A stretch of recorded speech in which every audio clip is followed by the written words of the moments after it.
memulai ibadah, mari bersama-sama kita berkatakan dengan iman Mazmur 91 sebagai doa kita.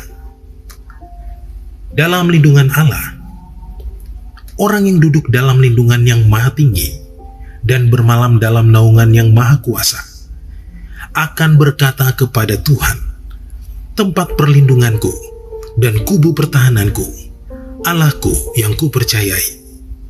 Sungguh, dialah yang akan melepaskan engkau dari jerat penangkap burung, dari penyakit sampar yang busuk. Dengan kepaknya, ia akan menudungi engkau. Di bawah sayapnya, engkau akan berlindung. Kesetiaannya ialah perisai dan pagar tembok. Engkau tak usah takut terhadap kedahsyatan malam, terhadap panah yang terbang di waktu siang, terhadap penyakit sampar yang berjalan di dalam gelap, terhadap penyakit menular yang mengamuk di waktu petang. Walau 1.000 orang rebah di sisimu dan 10.000 di sebelah kananmu, tetapi itu tidak akan menimpamu. Engkau hanya menontonnya dengan matamu sendiri dan melihat pembalasan terhadap orang-orang fasik. Sebab Tuhan ialah tempat perlindunganmu, yang maha tinggi telah kau buat tempat perteduhanmu. Malapetaka tidak akan menimpa kamu, dan tulah tidak akan mendekat kepada kemahmu. Sebab malaikat-malaikatnya akan diperintahkannya kepadamu untuk menjaga engkau di segala jalanmu. Mereka akan menatang engkau di atas tangannya, supaya kakimu jangan terantuk kepada batu. Singa dan ular tedung akan kau langkahi. Engkau akan menginjak anak singa dan ular naga. Sungguh, hatinya melekat kepadaku, maka aku akan meluputkannya. Aku akan membentenginya, sebab ia mengenal namaku. Bila ia berseru kepadaku, aku akan menjawab. Aku akan menyertai dia dalam kesesakan. Aku akan meluputkannya dan memuliakannya. Dengan panjang umur akan kukenyangkan dia, dan akan kuperlihatkan kepadanya keselamatan daripadaku. Haleluya.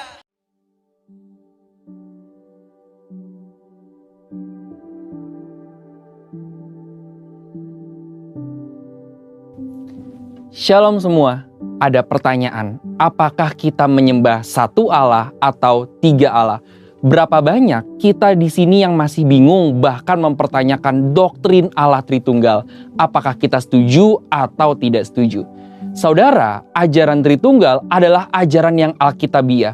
Ayat-ayat dalam Alkitab secara jelas menunjukkan konsep ini sekalipun tidak menggunakan kata Tritunggal. Istilah Tritunggal sendiri dirumuskan oleh bapak-bapak gereja pada Konsili di Nisea tahun 325 dan telah digunakan oleh gereja selama ribuan tahun untuk menjelaskan pribadi Allah.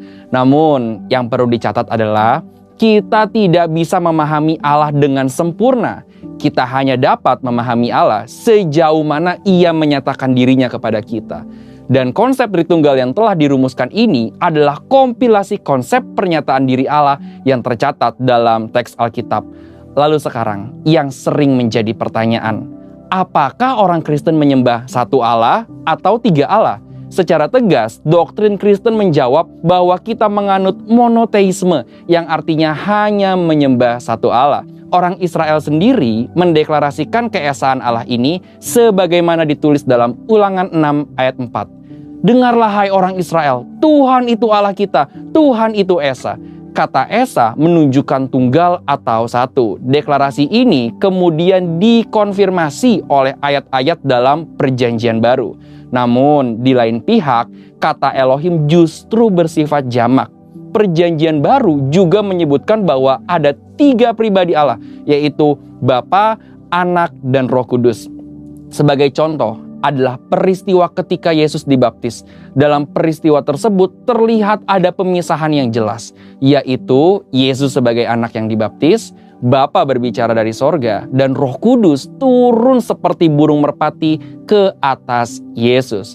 Tentu pemahaman kekristenan ini adalah suatu pemahaman yang unik dan sulit dicerna. Maka istilah Tritunggal menjadi jawaban dari permasalahan ini.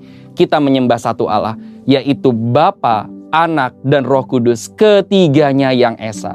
Pengertian Tritunggal sendiri berarti Allah itu esa dan memiliki 3 pribadi yang sama kekal dan sederajat, sama dalam hakikat tetapi beda dalam pribadinya. Satu hakikat, 3 pribadi. Jadi Bapa adalah Allah, Anak adalah Allah, dan Roh Kudus adalah Allah. Tidak ada 3 Allah, melainkan satu Allah. Doktrin Tritunggal ini telah disepakati dan digunakan oleh seluruh aliran Kristen arus utama seperti Pentakosta, Protestan, Katolik, dan lain-lain. Sehingga dapat menjadi alat ukur apakah sebuah gereja menggunakan doktrin yang benar atau tidak. Adapun dalam sejarah pernah ada beberapa pemahaman yang salah terkait doktrin Tritunggal. GBI sendiri lewat pengakuan iman, pengajaran dasar, dan tata gereja GBI secara jelas menganut pemahaman Tritunggal, yaitu satu hakikat, 3 pribadi. Ketiga pribadi Allah dalam Allah Tritunggal sendiri juga memiliki peran yang spesifik. Misalnya, Bapa sebagai pencipta dan pemelihara, Anak sebagai pendamai dan penyelamat, Roh Kudus tinggal di dalam hati kita dan bekerja di hati kita.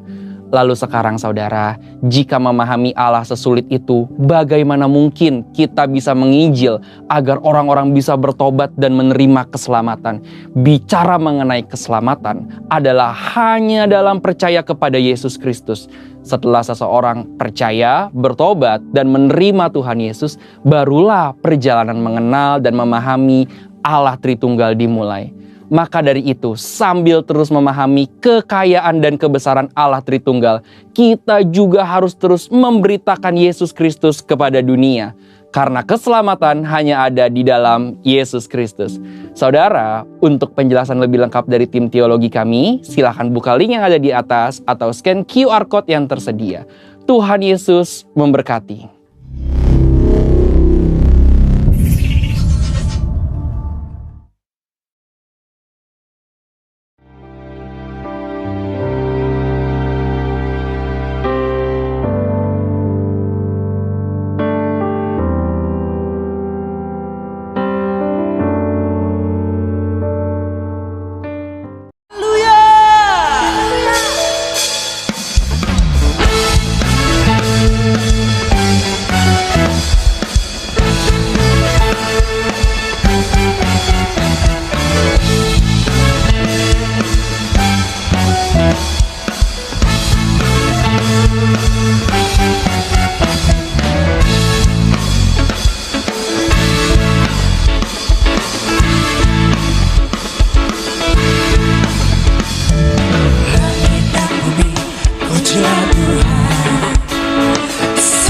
Dia ciptakan semuanya, keagungannya mengatasi langit bumi, sembah sujud di hadapannya.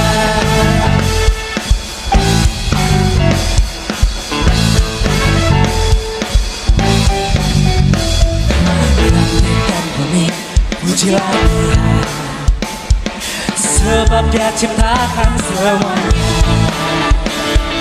Keagungannya mengatasi langit bumi, sembah sujud di hadapannya. Ku puji, ku sembah, ku puji, ku sembah Yesus Kristus Sang Penebusku. Ku puji, ku sembah, ku puji, ku sembah Yesus Tuhan dan Rajaku. Yang di rumah-rumah boleh sambil tepuk tangan buat Tuhan Yesus.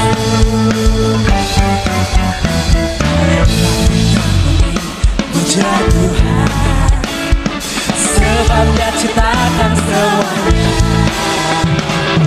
Keagungannya mengatasi langit bumi, sembah sujud di hadapannya. Ku puji, ku sembah, ku puji, ku sembah Yesus Kristus Sang Penebusku. Ku puji, ku sembah, ku puji, ku sembah Yesus Tuhan dan Rajaku. Dia Tuhan yang dahsyat, Yesus Kristus namanya. Haleluya.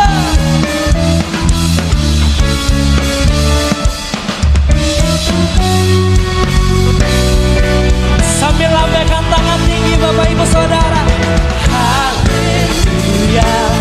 Amin. Haleluya. Amin. Haleluya. Amin. Haleluya. Amin. Haleluya. Amin. Haleluya. Amin. Haleluya. Amin. Haleluya. Yang di rumah-rumah katakan haleluya. Haleluya. Amin. Haleluya. Amin. Haleluya. Amin. Haleluya. Amin. Haleluya. Amin. Haleluya. Amin. Haleluya. Amin. Haleluya. Amin. Haleluya. Amin. Haleluya. Amin. Sambil tepuk tangan buat Tuhan Yesus.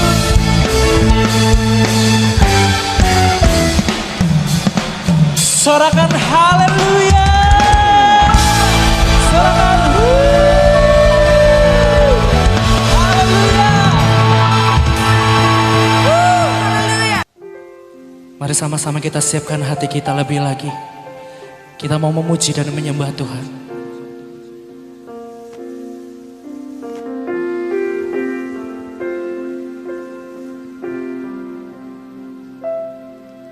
Sungguh besar setiamu, Kau nyatakan bagiku. Kau Bapa yang selalu mengerti isi hatiku. Kemuliaan-Mu Kau janjikan, aku tetap percaya.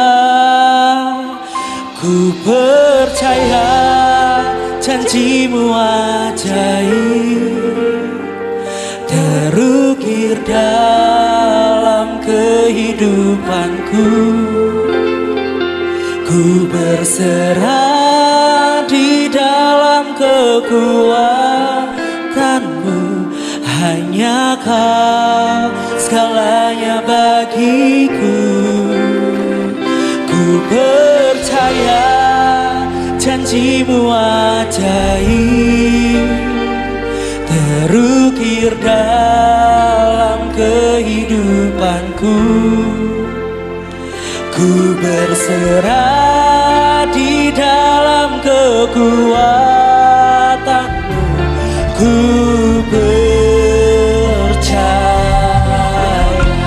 Yang di rumah-rumah boleh kasih tepuk tangan yang terbaik buat Tuhan Allah kita. Sungguh besar setiamu, Kau nyatakan bagiku. Kau Bapa yang selalu mengerti isi hatiku. Kemuliaan-Mu Kau janjikan, aku tetap percaya. Ku percaya janji-Mu ajaib terukir dalam kehidupanku. Ku berserah di dalam kekuatan-Mu, hanya segalanya bagiku. Ku percaya janjimu ajaib, terukir dalam kehidupanku. Ku berserah di dalam kekuatan. Ku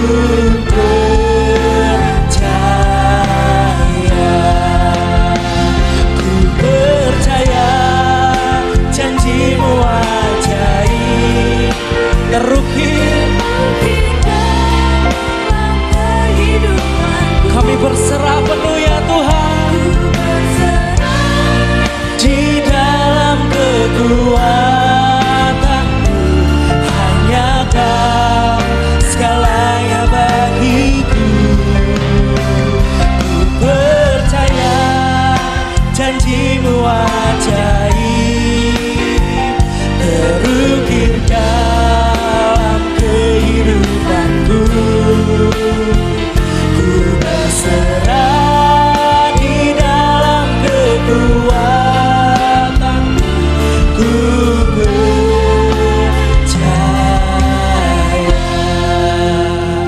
Ku percaya janjimu ajaib, terukir dalam kehidupanku. Ku berserah di dalam kekuatan-Mu. Hanya Kau segalanya bagiku.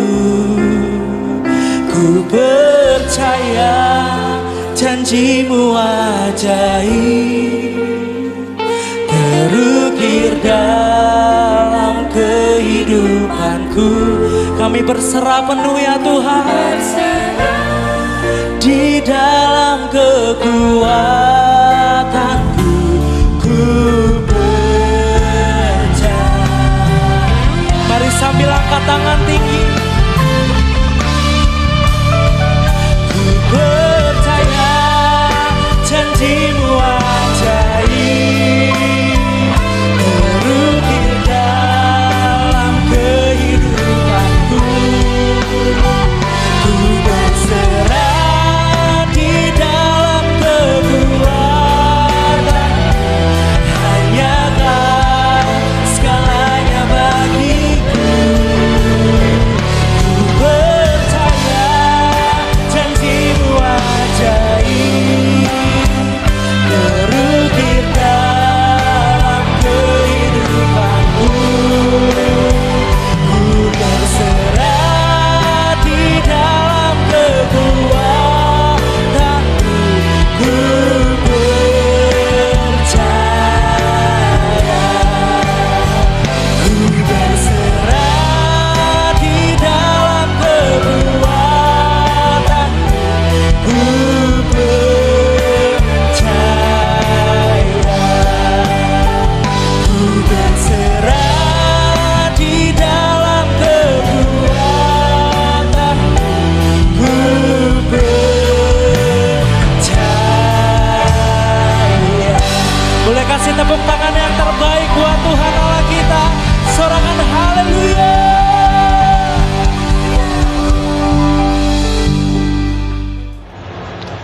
Shalom Bapak Ibu Saudara sekalian yang terkasih di dalam Tuhan Yesus Kristus.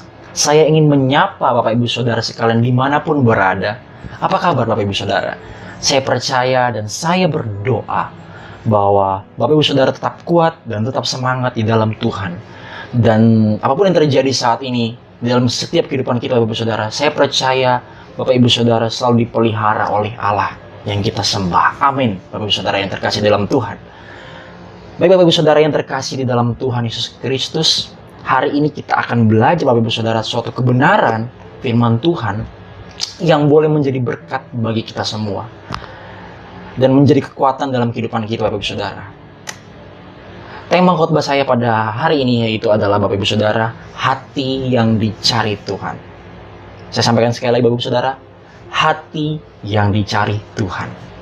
Nah Bapak Ibu Saudara, kita tahu bahwa hari-hari ini adalah hari-hari yang mungkin sulit untuk kita. Dan mungkin ada yang survive, ada yang bangkit. Tetapi ada juga orang yang merasa kesulitan. Tetapi saya percaya Bapak Ibu Saudara, ketika kita memiliki hati yang Tuhan cari, kita akan melihat mujizat dinyatakan atas setiap kita. Amin Bapak Ibu Saudara. Bapak Ibu Saudara yang dikasihi oleh Tuhan, mari kita buka Alkitab kita di dalam kitab Lukas pasal yang ke-17. Kitab Lukas pasal yang ke-17 ayat 11 sampai ke-19. Saya akan membacakan firman Tuhan ini untuk Bapak Ibu Saudara sekalian. Bapak Ibu Saudara boleh buka di gadget Bapak Ibu Saudara, di Alkitab Bapak Ibu Saudara boleh dibuka. Saya akan bacakan untuk Bapak Ibu Saudara sekalian. Dengan perikop, yaitu adalah ke-10 orang kusta. Dalam perjalanannya ke Yerusalem, Yesus menyusur perbatasan Samaria dan Galilea. Ketika ia memasuki suatu desa, datanglah 10 orang kusta menemui dia. Mereka tinggal berdiri agak jauh dan berteriak, "Yesus, Guru, kasihanilah kami." Lalu ia memandang mereka dan berkata, "Pergilah, perlihatkanlah dirimu kepada imam-imam." Dan sementara mereka di tengah jalan, mereka menjadi tahir. Seorang dari mereka ketika melihat bahwa ia telah sembuh, kembali sambil memuliakan Allah dengan suara nyaring, lalu tersungkur di depan kaki Yesus dan mengucap syukur kepadanya. Orang itu adalah orang Samaria. Lalu Yesus berkata, "Bukankah ke-10 orang tadi semuanya telah menjadi tahir? Di manakah yang 9 orang itu? Tidak adakah di antara mereka yang kembali untuk memuliakan Allah selain daripada orang asing ini?" Lalu ia berkata kepada orang itu, "Berdirilah dan pergilah, imanmu telah menyelamatkan engkau." Diberkatilah orang yang mendengarkan, merenungkan, dan melakukan kebenaran firman Tuhan ini. Amin. Bapak Ibu Saudara yang terkasih di dalam Tuhan, ini kita percaya bahwa cerita ini merupakan cerita di mana ada 10 orang kusta yang mengalami satu penyakit. Dan tentu kita tahu bahwa penyakit ini bukan penyakit yang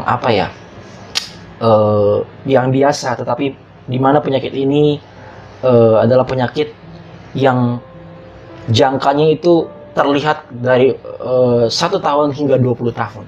Nah, Bapak Ibu Saudara yang terkasih di dalam Tuhan, tadi kita sudah mendengarkan kebenaran firman Tuhan mengenai cerita ke-10 orang kusta. Dan kita tahu Bapak Ibu Saudara bahwa ketika Yesus dalam perjalanan menuju ke Yerusalem, Yesus menyusur perbatasan Samaria dan Galilea. Dan di dalam penyusuran yang Yesus lakukan, ternyata terdapat 10 orang kusta yang datang menemui dia, Bapak Ibu Saudara. Lalu ketika mereka bertemu dengan Yesus, mereka berkata kepada Yesus, "Yesus, kasihanilah kami." Dan saat itu juga Yesus memandang mereka dan berkata, "Pergilah, perlihatkanlah dirimu kepada imam-imam." Dan sementara mereka di tengah jalan, mereka menjadi tahir. Bapak Ibu Saudara yang terkasih di dalam Tuhan, kita tahu bahwa orang yang sudah ditentukan menderita kusta, lalu dinyatakan najis, harus dibuang dari tengah masyarakat atau orang-orang sehat, Bapak Ibu Saudara. Ketika kita mengalami suatu masalah, dan yang tentunya sangat rumit, Bapak Ibu Saudara, akan ada orang-orang yang mulai meninggalkan kita dan mulai menjauhi kita, Bapak Ibu Saudara. Mengapa saya katakan demikian? Karena kita tahu bahwa ada orang-orang yang diizinkan untuk mendekat ke dalam kehidupan kita lewat masalah, untuk menguji hidup kita, Bapak Ibu Saudara. Apakah kita bergantung kepada Allah atau kepada manusia, yang pada akhirnya akan mengecewakan kita dan meninggalkan kita, Bapak Ibu Saudara.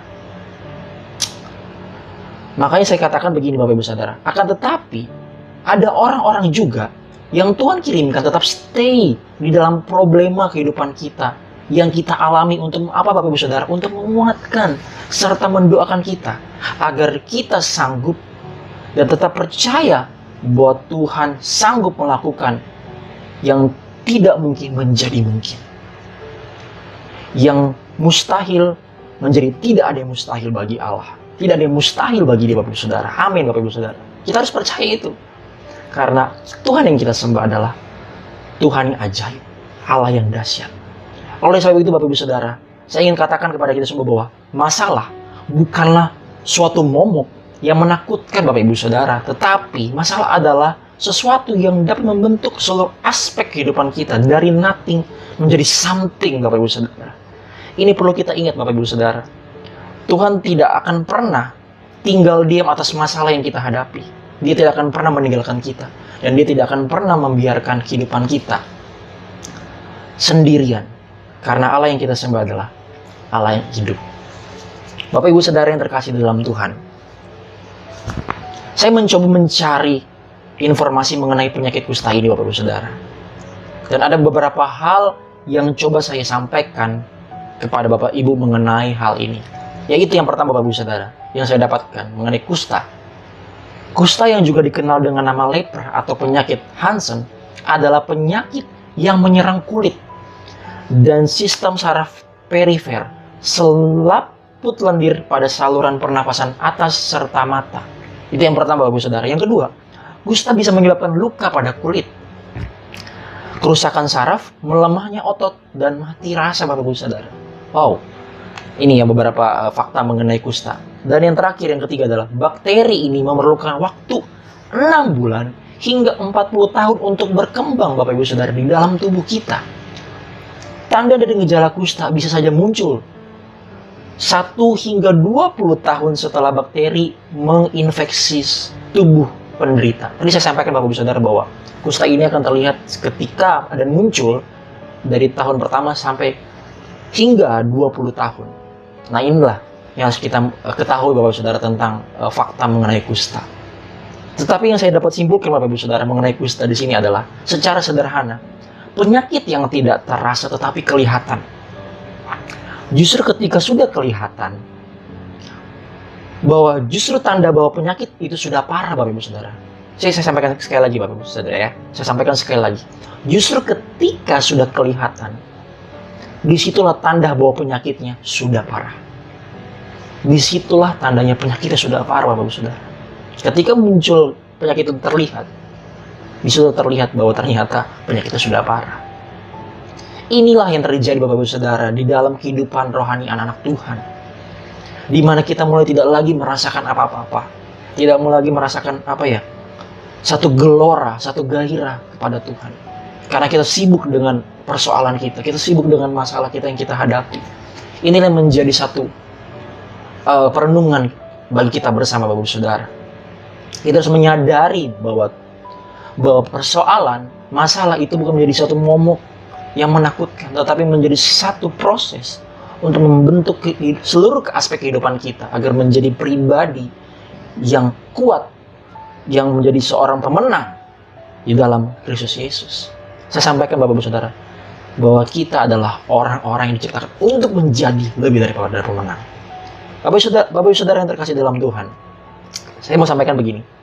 Ketika orang sudah tidak lagi merasakan apa-apa, ada 3 hal yang menjadi satu bagian atau menjadi satu bagian di mana mereka tidak merasakan apa-apa. Yang pertama Bapak Ibu Saudara yaitu adalah firman Tuhan tidak membuat kita terasa apa-apa. Ketika kita sudah tidak merasakan satu gairah dalam kehidupan kita tentang bagaimana kita mencintai Tuhan seperti dulu, karena kita sibuk dengan masalah kita sibuk dengan berbagai macam hal di dunia ini. Firman Tuhan sudah tidak merasa menjadi bagian apa-apa dalam kehidupan kita. Bahkan kita tidak merasa bahwa firman Tuhan itu adalah suatu kekuatan dalam kehidupan kita, karena kita sudah tidak merasakan apa-apa Bapak Ibu Saudara. Nah, inilah yang menjadi satu perenungan bagi kita bersama. Perenungan bagi Bapak Ibu Saudara dan saya, untuk kita menyadari bahwa seharusnya ketika kita mendengarkan firman Tuhan, ketika kita mendengarkan satu kebenaran, itu dapat mengubah hidup kita dan memberikan kita kekuatan. Bukan justru sebaliknya. Amin Bapak Ibu Saudara. Haleluya.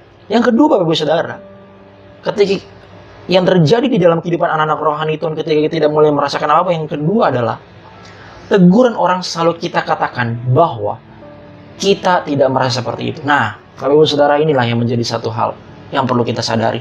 Ketika kita sudah tidak merasakan apa-apa dalam kehidupan kerohanian kita, teguran orang, teguran kakak rohani, teguran orang-orang di sekitar kita, mentor kita, itu seperti seakan-akan saya tidak seperti itu. Saya bukan orang yang seperti itu. Padahal teguran itu mendatangkan kebaikan untuk kita, supaya kita sadar bahwa kita perlu orang lain dalam kehidupan kita, untuk supaya kita mengerti kehendak Bapa, mengerti kehendak Tuhan. Dan inilah yang orang-orang yang Tuhan kirimkan untuk kita, supaya kita berbalik dari jalan kita yang salah, dan kita tidak konsen kepada masalah kita. Kita tidak terus terjebak dalam suatu masalah yang rumit, sehingga kita lupa ada satu pribadi yang sanggup menolong kita. Oleh sebab itu, orang-orang di sekitar kita Tuhan kirimkan untuk menegur kita, untuk menasihati kita. Tetapi seringkali kita merasa ketika kita ditegur, ketika kita dikoreksi, ketika kita dikritik, kita merasa bahwa saya tidak seperti itu. Ini yang terjadi. Memang kita nggak sadar, makanya Bapak Ibu saya katakan gini. Bagaimana cara kita agar kita berubah?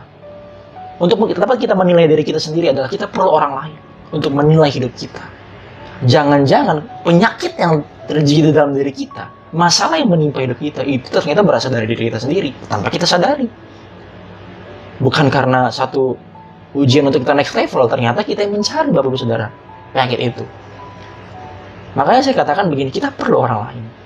Kita perlu ditegur, kita perlu dikoreksi, kita perlu dinasihati. Yang ketiga, Bapak Ibu Saudara, adalah ketika orang memberitakan tentang siapa kita yang sebenarnya, kita lebih merespon dengan tidak baik kepada orang tersebut. Nah, ini lagi Bapak Ibu Saudara yang menjadi satu poin penting. Ketika orang memberitahu tentang siapa kita yang sebenarnya, siapa Mika yang sebenarnya, nah kita mulai berpikir negatif kepada orang tersebut. Dan kita menganggap bahwa orang ini kok seperti orang yang sok kenal, padahal dia kenal kita, dia tahu kita, karena dia peduli sama kita.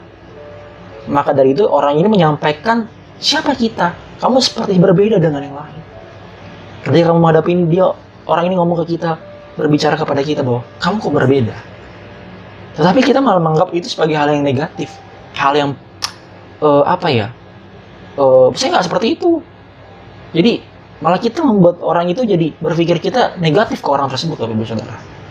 Nah, ini terjadi di semua kalangan. Saya rasa bukan hanya di kalangan anak muda, bukan di kalangan remaja, tetapi kalangan dewasa, orang tua juga mengalami hal itu. Kita semua, Bapak Ibu Saudara, semua golongan mengalami hal tersebut.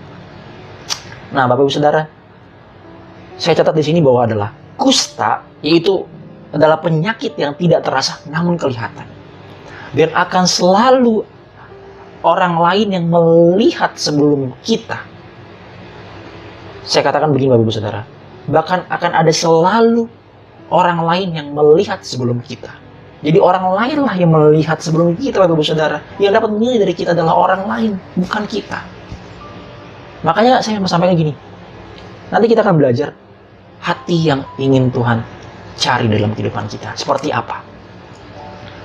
Oleh sebab itu Bapak Ibu Saudara, kita harus menjadikan Tuhan sebagai pusat dalam kehidupan kita. Pertanyaannya adalah Bapak Ibu Saudara, bagaimana agar kita menerima mujizat dari Tuhan? Nah, ini pertanyaannya, ini poin yang akan kita pelajari Bapak Ibu Saudara bersama-sama. Dari firman Tuhan yang tadi kita sudah baca, dari firman Tuhan yang tadi kita sudah sama-sama pelajari. Bagaimana agar kita menerima mujizat dari Tuhan? Yang pertama Bapak Ibu Saudara, 3 hal yang akan saya bagikan untuk Bapak Ibu Saudara sekalian. Yaitu yang pertama adalah datang Bapak Ibu Saudara. Bapak Ibu Saudara, kalau kita melihat di dalam kitab Lukas tadi pasal 17 ayat yang ke-12, saya akan bacakan kembali Bapak Ibu Saudara. Ketika ia memasuki suatu desa, datanglah 10 orang kusta menemui dia. Datanglah 10 orang kusta menemui Yesus. Mereka tinggal berdiri agak jauh. Bapak Ibu Saudara yang terkasih dalam Tuhan, Tuhan sudah tahu keperluan masalah kita. Tuhan sudah tahu keperluan dan masalah kita, Bapak Ibu Saudara. Bahkan sebelum kita mengetahui dan mengatakan di dalam doa kita, saya mau katakan begini, pastikan Bapak Ibu Saudara, setiap masalah kita membuat kita datang kepada Tuhan. Jangan sampai masalah justru membuat kita tidak datang kepada Tuhan. Haruslah lebih dahulu kita datang kepada Tuhan, Bapak Ibu Saudara, daripada mencari pelarian lain. Masalah yang membuat kita datang kepada Tuhan akan berubah menjadi sebuah kesaksian kita, Bapak Ibu Saudara. Saya sampaikan sekali lagi, Bapak Ibu Saudara. Masalah yang membuat kita datang kepada Tuhan akan berubah menjadi kesaksian kita. Ketika kita mencari Tuhan, Bapak Ibu Saudara, saya mau sampaikan begini. Ketika itu menjadi satu mujizat, kita akan melihat bahwa masalah yang kita alami, Tuhan sanggup menyelesaikannya. Asal kita datang kepada Tuhan. Dan ketika masalah itu terjadi, dan mujizat itu terjadi dalam kehidupan kita, itu akan menjadi satu kesaksian dalam kehidupan kita, yang akan kita boleh bagikan kepada orang lain, sehingga itu memberkati kita, memberkati banyak orang, bahkan terus menjadi satu histori dalam kehidupan kita. Bahkan kita akan bisa membagikannya ke semua orang, dan menjadi kesaksian dan memberkati banyak orang. Itu yang pertama, Bapak Saudara. Yang pertama adalah kita datang kepada Tuhan. Ketika orang kusta ini mengalami satu penyakit, ke-10 orang kusta ini mengalami satu penyakit, mereka datang mencari Yesus, Bapak Saudara, menemui Yesus. Pertanyaannya, apakah hari-hari ini ketika kita mengalami satu problema, masalah yang begitu berat, yang rumit, kita mencari pelarian lain, kita mencari hal-hal yang lain, atau kita mencari Yesus, pribadi yang sanggup, yang selalu hadir di dalam hidup kita? Bukankah Tuhan berkata bahwa kita datang kepada Tuhan? Tuhan berkata bahwa marilah kepadaku semua yang letih lesu dan berbeban berat. Marilah semua datang kepadaku, yang merasa hatinya hari ini hancur, yang merasa ada banyak masalah, problema. Tuhan mencari hati yang sungguh-sungguh datang dengan segenap hati, Bapak Ibu Saudara. Itu yang Tuhan cari. Datang dengan segenap hati. Datang dengan kesungguhan. Yang kedua, Bapak Ibu Saudara.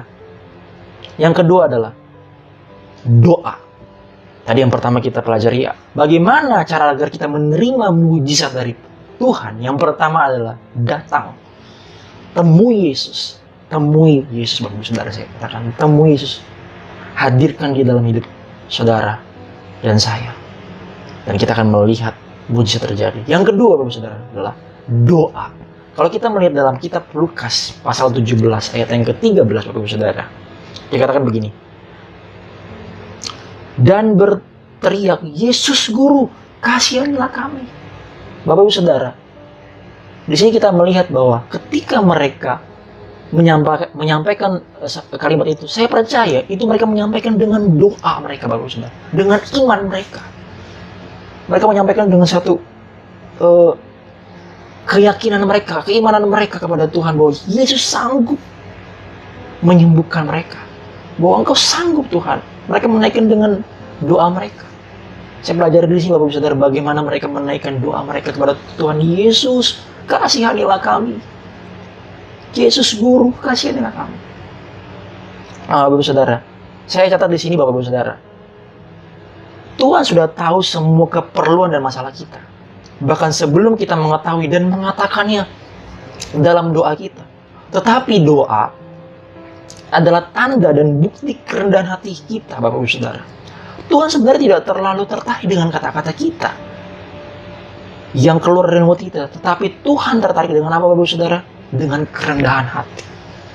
Tuhan tertarik dengan kerendahan hati kita ketika kita datang kepada Tuhan dengan segenap hati kita, dengan ketulusan, dengan kemurnian hati, tanpa memakai atribut-atribut apapun dari dalam diri kita. Tapi hanya datang kepada Tuhan, berdoa kepada Tuhan dengan kerendahan hati, dengan kemurnian hati, dengan ketulusan hati. Kita akan melihat, Bapak Ibu Saudara, mujizat itu pasti terjadi. Amin, Bapak Ibu Saudara. Saya berdoa untuk Bapak Ibu Saudara semua yang menyaksikan ibadah online hari ini. Biarlah mujizat terjadi saat ini juga atas Bapak Ibu Saudara yang mengalami sakit penyakit, yang mengalami masalah. Tuhan yang sanggup menyelesaikannya. Asalkan Bapak Ibu Saudara datang dan berdoa kepada Tuhan dengan kemurnian hati. Amin, Bapak Ibu Saudara. Yang ketiga, Bapak Ibu Saudara, ketika kita sudah datang dan berdoa, bagaimana cara agar kita menerima mujizat dari Tuhan? Yang ketiga adalah, Bapak Ibu Saudara, dilakukan. Saya katakan lagi, dilakukan, Bapak Ibu Saudara. Kalau kita melihat, Bapak Ibu Saudara, di dalam kitab Lukas pasal 17 ayat yang ke-14, dikatakan begini.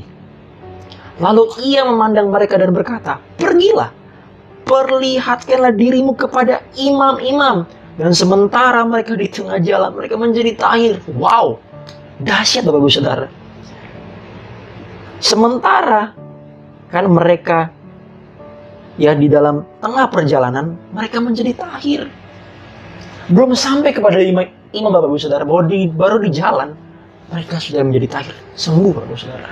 Wow, dahsyat Bapak Ibu Saudara. Ini menjadi satu pelajaran bagi kita bersama.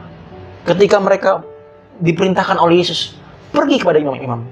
Pergi kepada imam-imam. Saat mereka pergi melakukan apa yang disuruh oleh Yesus, mereka melakukan apa yang disuruh oleh Yesus, yang disuruh oleh Yesus, apa yang diperintahkan oleh Tuhan dalam perjalanan mereka, dalam tindakan iman mereka. Belum sampai kepada tujuan, mereka sudah sembuh Bapak Saudara, sudah menjadi tahir dari penyakit kusta mereka. Wow. Nah, Bapak Saudara, apa yang Tuhan perintahkan kepada kita haruslah kita lakukan dalam ketaatan. Saya sampaikan begini Bapak Saudara ya. Banyak orang tidak menemukan mujizat karena mereka hanya berhenti sampai pada apa? Datang dan doa Bapak Saudara. Hanya berhenti sampai pada datang dan doa. Tetapi tidak taat melakukan. Nah, ini Bapak Saudara yang ingin saya sampaikan. Kita sebagai orang-orang yang percaya kepada Tuhan, yang sebagai pengikut Kristus, yang selalu menaikkan pujian penyembahan kita. Seringkali kita cuma hanya datang kepada Tuhan. Lalu kita berdoa, tapi kita tidak ada melakukan satu perbuatan kita. Kita tidak melakukan bagian kita, Bapak-Ibu Saudara. Kita tidak melakukan apa yang menjadi bagian kita. Kita hanya fokus kepada, biar Tuhan saja deh yang melakukan bagiannya Tuhan. Saya diam aja. Padahal nggak seperti itu. Tuhan ingin melihat keimanan kita, tindakan kita, action kita seperti apa Bapak-Ibu Saudara. Ini yang mau Tuhan lihat dari kita. Makanya dari itu saya sampaikan begini Bapak-Ibu Saudara. Meskipun itu berat dan tidak masuk akal, bahkan belum terjadi apa-apa atau tidak ada tanda-tanda Bapak-Ibu Saudara, tetaplah melakukan karena cara Tuhan adalah, saya sampaikan nih, sementara mereka di tengah jalan, mereka menjadi tahir. Bayangin Bapak-Ibu Saudara, bayangkan sementara mereka di tengah jalan mereka menjadi tahir. Tuhan menginginkan bahwa ketaatan selalu mengandung resiko, tetapi karena ketaatan selalu mengandung mujizat. Saya sampaikan kalimat ini Bapak-Ibu Saudara. Ketaatan selalu mengandung resiko, karena ketaatan selalu mengandung mujizat. Saya tahu Bapak-Ibu Saudara, saya percaya memang ketaatan itu tidaklah satu hal yang enak. Kita harus menerima satu resiko-resiko yang tidak pernah kita bayangkan sebelumnya. Tetapi percayalah Bapak-Ibu Saudara, ketika kita melakukan ketaatan itu dengan segenap hati kita, dengan ketulusan hati kita, kemurnian kita, itu akan mengandung mujizat. Kita akan melihat jawaban dari setiap masalah kita ketika kita melakukan bagian kita. Bapak Ibu Saudara yang terkasih dalam Tuhan, doa kita haruslah doa yang bertanya kepada Tuhan apa yang harus kita lakukan daripada memerintah Tuhan menyelesaikan masalah kita. Memang berdoa jauh lebih mudah daripada taat, Bapak-Ibu Saudara. Memang berdoa jauh lebih mudah daripada taat. Orang lebih senang datang berdoa, tetapi ketika melakukan bagiannya, mereka nggak mau Bapak-Ibu Saudara. Kita nggak mau melakukan bagian kita. Kita sibuk hanya untuk ya Tuhan, pokoknya saya terima, saya sudah datang, saya sudah berdoa, tapi saya kayaknya ntar dulu deh untuk melakukan bagian saya. Nah, ini yang menjadi satu perenungan kita bersama Bapak-Ibu Saudara. Seharusnya kita ketika sudah datang dan berdoa, lakukanlah bagian kita.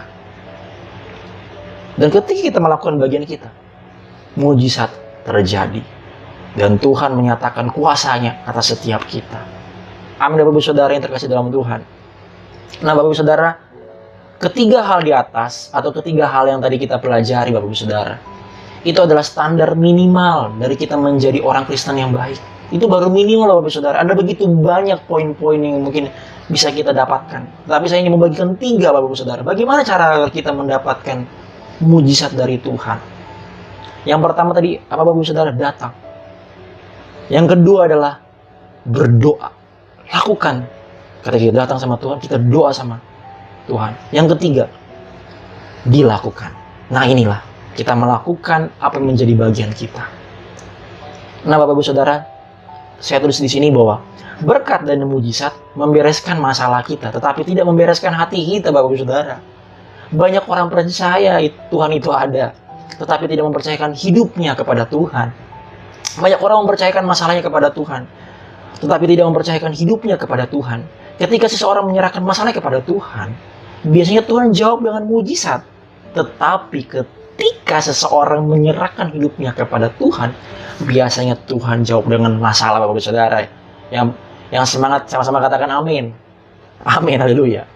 Karena masalah lebih membereskan hati seseorang daripada mujizat. Nah, Bapak Ibu Saudara, yang saya sampaikan gini. Ketika kita mengalami satu masalah, seharusnya itu menjadi satu perenungan kita secara pribadi untuk membereskan hati kita daripada kita menerima mujizat. Karena itu adalah perkara yang sangat mudah untuk Tuhan melakukannya atas kita. Tetapi yang harus jadi konsen dalam kita adalah, yaitu bagaimana kita membereskan hati kita, membersihkan kehidupan kita agar mujizat itu terjadi dalam kehidupan kita. Saya percaya Bapak Saudara, 10 orang kusta ini, Tuhan tahu mereka sedang mengalami satu penyakit, tapi Tuhan ingin melihat tindakan iman mereka, dan mereka melakukan apa yang menjadi bagian mereka, Bapak Saudara. Nah, saya akan tutup, Bapak Saudara, dengan satu kesaksian pribadi ya, Bapak Ibu Saudara. Pada waktu itu sekitar bulan Juni tahun 2021, rencananya saya akan menikah di tahun 2020 bulan Oktober, Bapak Ibu Saudara. Tetapi karena pandemi itu melanda saat itu, akhirnya kami harus mundur di tahun 2021. Jadi ceritanya, Bapak Ibu Saudara, di bulan Juni tahun 2021 itu calon istri saya yang sekarang sudah menjadi istri saya itu mengajar di satu sekolah TK, dan dia menjabat sebagai kepala sekolah di sana. Dan ketika itu, Bapak Ibu Saudara, seorang istri saya yang sekarang menjadi istri saya adalah istri saya waktu itu sekolahnya mengalami satu masalah, yaitu muridnya sedikit dan harus ditutup, Bapak Ibu Saudara. Singkat cerita, waktu itu masih menjadi calon istri saya, dia menyampaikan kepada saya, bagaimana ya, sekolah saya sudah mau tutup, kita harus bagaimana? Saya katakan begini kepada calon istri saya yang sekarang menjadi istri saya, kamu percaya sama Tuhan? Ya, saya percaya, katanya. Kita doa sama-sama sama Tuhan, kita datang kepada Tuhan. Lalu ketika Bapak Ibu Saudara kita datang kepada Tuhan, bukan karena kita sedang ada masalah, Bapak Ibu Saudara. Memang kami sudah melakukan itu, apapun mau dalam keadaan baik, tidak baik, kami selalu punya komitmen untuk datang kepada Tuhan. Karena kita tahu hubungan yang saat ini, waktu saya alami, yang saya jalani dengan istri saya saat ini, itulah karena kebaikan Tuhan. Saya katakan kepada istri saya bahwa, percaya bahwa apa yang kita tabur selama ini, kita akan menuai. Dan anak-anak Tuhan tidak akan pernah dipermalukan. Dan singkat cerita, ketika di bulan Juni tiba, Bapak Ibu Saudara, akhirnya semua murid itu sudah lulus, karena Siti tidak menerima murid lagi, dan yayasannya juga sudah menyampaikan untuk ditutup sekolahnya. Akhirnya tutup, Bapak Ibu Saudara. Ketika di awal Juni, akhirnya sekolah itu tutup ya, karena di awal Juni. Karena kan pembelajaran semester sudah berakhir, Bapak Ibu Saudara. Singkat cerita, saya katakan istri saya juga sedih. Itu mengalami mungkin ya khawatir juga, karena jujur, Bapak Ibu Saudara, di masa pandemi yang melanda, tidak ada pemasukan, tetapi ternyata Tuhan begitu ajaib. Saya katakan begini, yuk ambil bagian kita. Kita lakukan apa? Kita doa, puasa. Dan yang kedua adalah, saya katakan, kita buat surat lamaran. Kita cari di iklan-iklan lamaran, masukkan lamaran kamu. Saya katakan begitu, Bapak Ibu Saudara. Bapak Ibu Saudara tahu, ketika kita melakukan tindakan kita, istri saya melakukan semua, saya bantuin dia, saya siapkan semua berkas-berkas apa yang diperlukan untuk lamaran kerja. Masukkan, Bapak Ibu Saudara. Dalam waktu, Bapak Ibu Saudara, kalau orang berpikir untuk cari kerja di masa pandemi itu kan sulit, mungkin butuh waktu 2-3 bulan, bahkan sampai setengah tahun untuk bisa dapat pekerjaan. Tetapi saya percaya, ketika itu saya mengimani bahwa bagi Tuhan tidak ada yang mustahil. Saya menyembah Tuhan, saya berdoa dari rumah saya. Saya berdoa untuk calon istri saya. Tuhan, Engkau memberkati, Engkau membukakan pintu pekerjaan, mujizat terjadi. Kami sudah melakukan bagian kami, menyebar surat lamaran. Sudah kami masukkan semua surat lamaran.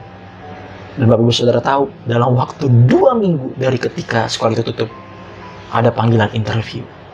Dan Bapak Ibu Saudara tahu, hanya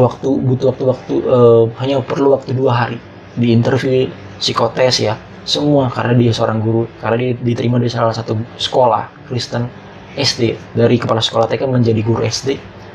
Dan puji Tuhan langsung diterima Bapak Saudara. Karena melihat background istri saya yang punya pengalaman begitu luar biasa yang Tuhan berikan kepada istri saya. Dan puji Tuhan, pekerjaan didapatkan oleh istri saya. Haleluya, berikan tepuk tangan bagi Tuhan Yesus. Segala kemuliaan hanya bagi Tuhan. Bapak Saudara, ketika kita melakukan bagian kita, yang saya mau sampaikan begini, mungkin ini hanya segelintir kecil dari mujizat yang sudah banyak Tuhan lakukan dalam kehidupan saya dan istri saya. Tetapi ini saya membagikan Bapak Saudara, ketika keadaan sulit di sekitar kita, seakan-akan tidak ada jawaban, tidak ada tanda, tapi kita percaya, kita datang dan berdoa dan melakukan apa yang menjadi bagian kita. Ketika saya melakukan apa yang menjadi bagian saya dan istri saya melakukan menjadi bagian istri saya, itu menyebarkan surat lamaran. Tuhan melakukan bagiannya. Dan Tuhan melihat dari tempatnya yang maha tinggi bahwa ada anak yang sungguh-sungguh mencari wajah Tuhan dan melakukan apa yang menjadi bagiannya. Tuhan nyatakan mujizat Bapak Saudara. Saya berdoa dan saya percaya ketika Bapak Saudara datang berdoa dan melakukan apa yang menjadi bagian Bapak Saudara saat ini, Bapak Ibu Saudara akan menerima kuasa mujizat yang daripada Allah. Amin Bapak Saudara. Jadi Bapak Saudara yang terkasih dalam Tuhan, dari ketiga poin yang telah saya sampaikan dan kita pelajari bersama Bapak Saudara, bahwa ketika kita mengalami berbagai masalah dan persoalan dalam kehidupan kita, datanglah kepada Tuhan dengan ketulusan Bapak Saudara dan naikkan doa kita di hadapan Tuhan dengan kemurnian hati dan lakukan apa yang menjadi bagian kita, maka mujizat pasti terjadi atas kehidupan kita. Karena hati yang seperti inilah yang Tuhan cari bagi mereka yang mengasihi Tuhan. Haleluya Bapak Saudara. Demikianlah firman Tuhan pada hari ini. Kiranya ini memberkati Bapak Ibu Saudara sekalian. Tuhan Yesus memberkati. Mari Bapak Ibu Saudara, kita akan masuk di dalam doa berkat. Mari angkat kedua belah tanganmu. Kita akan terima berkat dari Tuhan Yesus Kristus. Terimalah berkat damai sejahtera, sukacita, dan kasih karunia yang berlimpah-limpah dari Bapa Sorgawi di dalam Tuhan Yesus Kristus, dan persekutuan, penghiburan, dan kuasa Allah Roh Kudus menyertai saudara dan saya hari ini sampai Tuhan Yesus datang kedua kali, bahkan sampai selama-lamanya. Dan kita semua yang diberkati dan percaya, sama-sama katakan amin. Selamat hari Minggu Bapak Ibu Saudara, Tuhan Yesus memberkati.